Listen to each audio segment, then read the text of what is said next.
All seemed normal in the first 98% of Sunday's broadcast of 60 Minutes on CBS. But the remaining 2% may have shocked viewers. In the show's last-minute segment, correspondent Scott Pelley told the audience of the venerable news magazine that Bill Owens, the program's executive producer, opted to depart last week as Paramount Global, the parent of CBS News, tries to navigate its way to a merger and after it had placed more scrutiny on 60 Minutes. Editorial processes, while the show investigated war in the Gaza region and how President Trump's policies affected Americans, Paramount began to supervise our content in new ways. None of our stories has been blocked, but Bill felt he lost the independence that honest journalism requires, Pelley said. No one here is happy about it. The segment offered a rare instance of 60 Minutes personnel criticizing the parent company's management of the news magazine, one of TV's highest-rated programs and one of journalism's most respected vehicles, and of the show opening its inner workings to viewers who, on most weeks, are likely unaware of them.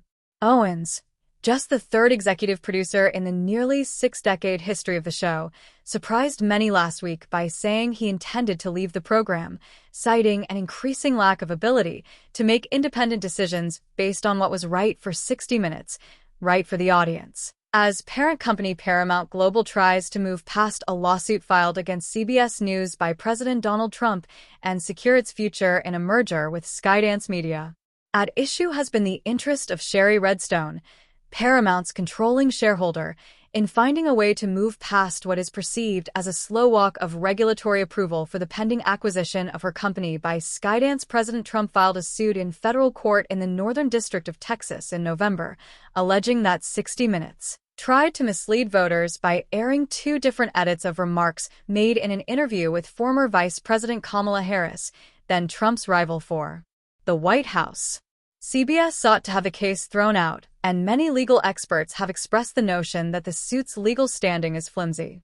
Paramount in January put in place a new layer of editorial supervision at CBS News, naming Susan Zirinsky, a veteran producer and former CBS News president, as interim executive editor, who was assigned to oversee standards and help to vet stories and journalistic practices. The new role was created after a series of controversies tied to CBS News coverage across shows including 60 Minutes and CBS Mornings. But the structure proved alarming to people who put 60 Minutes together each week.